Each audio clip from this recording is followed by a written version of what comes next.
Well, hello, John O'Flaherty, the B3 Burner, and what I'm going to talk about today is music theory related.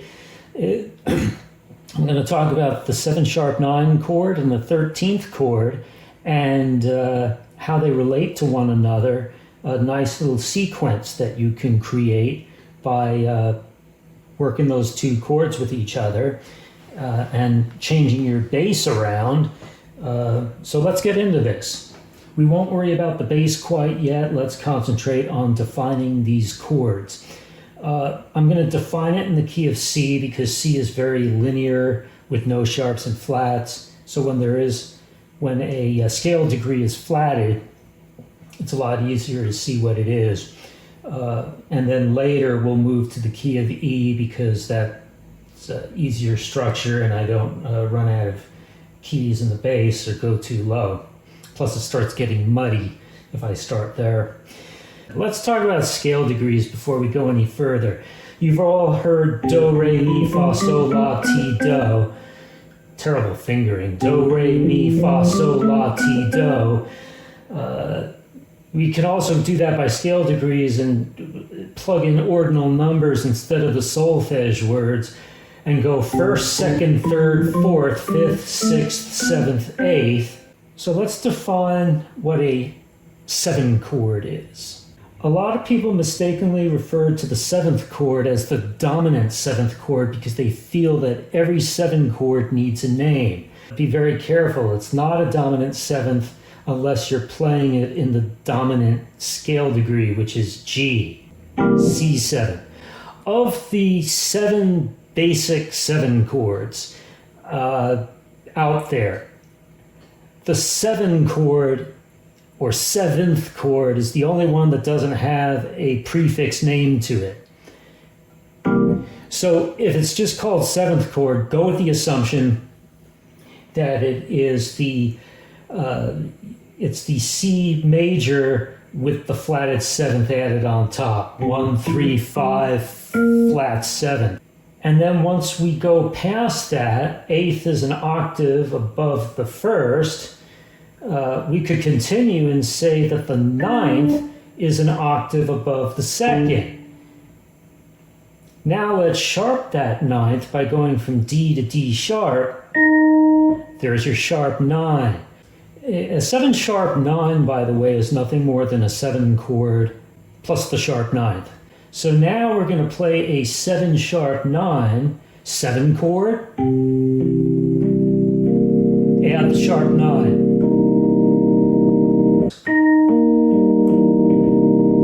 You can hear it better then.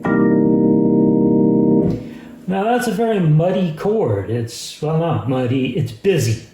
It's very densely packed with notes. You have to play 5 notes to make that work. Even stretching your hand that far is next to impossible. I can't even do it. My hand's not big enough. And I have a pretty good stretch, and even I can't do it. So we need to shorten this thing up. We want to take those 5 notes and shorten it down to the most important 3. So what I'm going to do is I'm going to choose the major 3rd, the flatted 7th, also could be called the minor 7th, and the sharp 9th, and just go this. I omit the 5th degree of the scale, the G, because I really don't need it, and the root I'm going to omit up here because it can be implied in the bass. Now, if I want to add a little bit more grit, I could play the root an octave up between the flat 7 and the sharp 9, and it sounds like this. And that gives it a really eerie sound.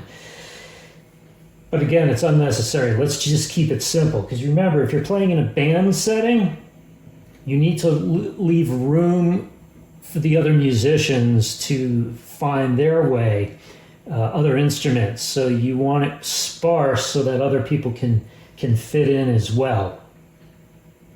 And it's a lot easier on you too. So now that we've defined what a 7♯9 is, let's define what a 13th chord is. Now we're getting into what we call extended chords. I was going to call them extension chords, but I don't want you to confuse it with the thing we plug into the wall. So we'll call them extended chords. And we count up in odd scale degrees. Very seldom would we refer to anything as an even scale degree in a chord. 1, 3, 5, 7, 9, 11, 13. 1, 3, 5, 7, 9, 11, 13. And how do I get that? Well, in the key of C again. 1, 2, 3, 4, 5, 6, flat 7, 8, 9, 10, 11. There's your 11th in F. 12, 13th. But we're not going to play all of them because you know how hard it would be to try to play all that with your hands?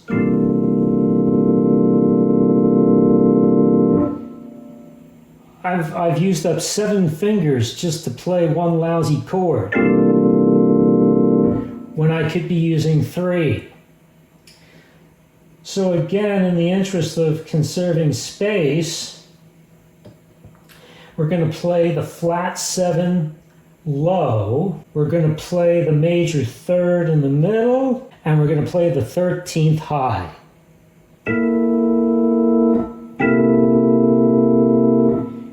So here's a 7♯9, here's a 13th. Now that's the 7♯9 and the 13th, all demonstrated in the key of C. That's not where I want to go with this. It's just purely to show you what those are. Now we'll move into the second section, how we oscillate back and forth the bass in order to make the flats, the 7♯9 and the 13th work.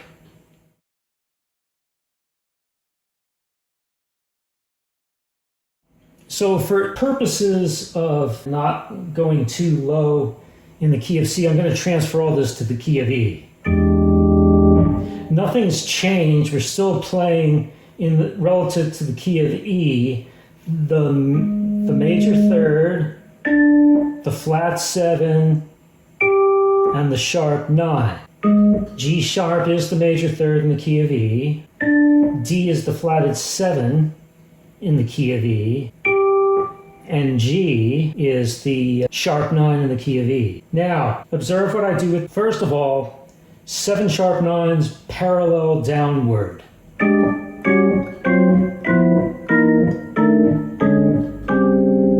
All chromatic descents, okay? And I could do the same with the bass, with the E and just chromatically descend.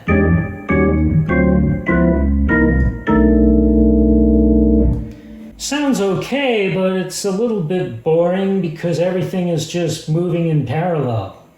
I'm bringing the bass down half steps, I'm bringing the 7♯9 down a half step. In fact, the chord's never changing, it's just changing keys. It's modulating down half step by half step. So a little bit boring, we need to sort of dress that up.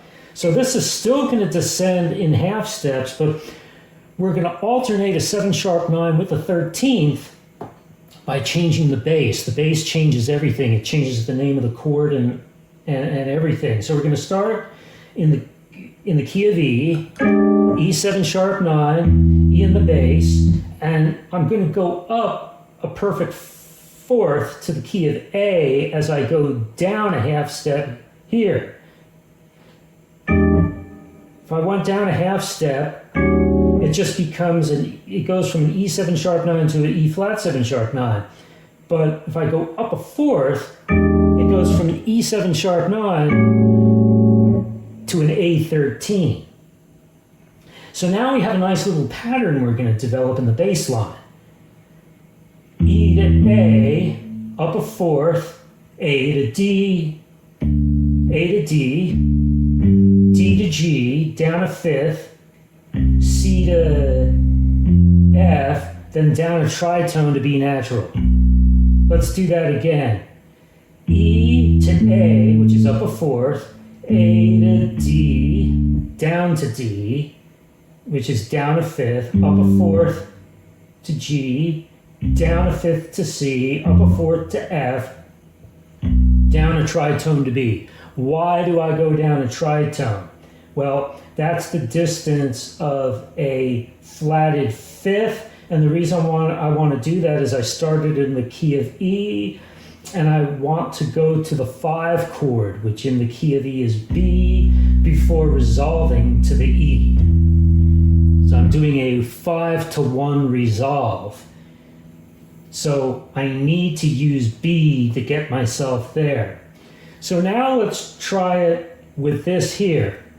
7 sharp 9, 13th, A13, D7 sharp 9, G13, C7 sharp 9, F13, drop a tritone, keep this where it is, 7 sharp 9, it went back to 7 sharp 9 before I resolve to an E, and play it as a E7 in the 1 chord.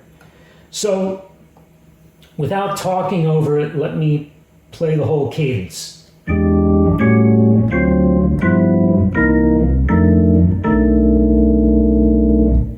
And there's your interesting shift of how you can create a 7 sharp 9 to 13th oscillation or alternation, toggle them back and forth, just by going up a fourth in the bass, down a fifth, up a fourth in the bass, down a fifth. Next thing I'm going to show you, part 3, is how we walk our bass.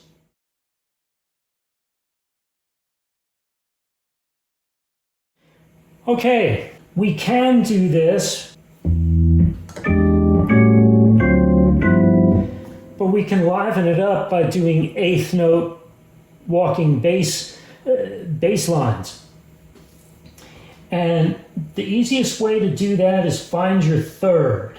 When people are learning how to walk bass or play the bass, the first thing they typically do is they find octaves, or they find fifths, or fourths,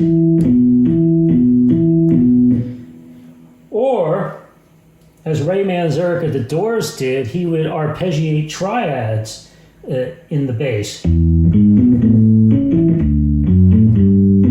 But we're not going to do all that. Let's just worry about the root and the major third, which in the key of E, as I said before, is a G sharp. E to G sharp, A to C sharp, D to F sharp, G to B, C to E, F to A, then down to the B. What does it sound like when we walk it? It sounds a lot more interesting. It sounds jazzier.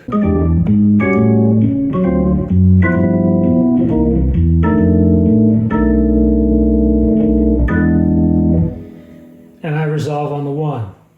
And that's how you walk it. Final section of this, let me give you an example of a song that employs this.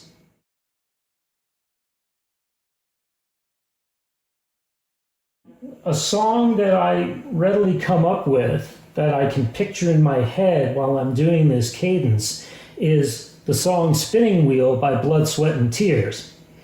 And pardon me that I don't remember the words to the song, but it goes something like, what goes up must come down, spinning wheel, something around. Talk about your troubles, it's a crying shame. Ride a painted pony, let the spinning wheel turn. Now the only difference with that is we stayed on the F13 and I did not resolve to the B, or I didn't go to the B.